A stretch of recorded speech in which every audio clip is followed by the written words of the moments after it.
బంధమంటూ ఎరుగని బాటసారికి అనుబంధమై వచ్చింది ఒక దేవత.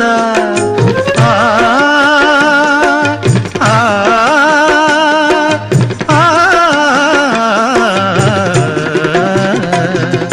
బంధమంటూ ఎరుగని బాటసారికి అనుబంధమై వచ్చింది ఒక దేవత.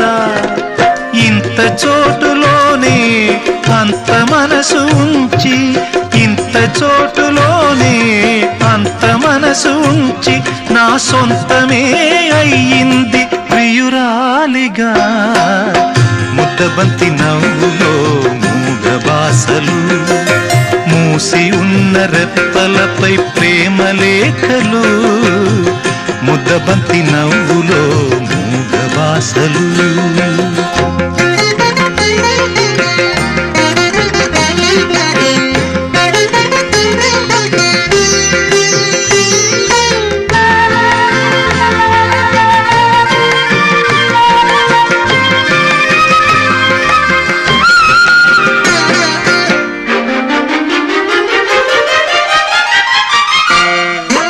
అందమైన తొలిరేయి స్వాగతానికి మౌన గీతమై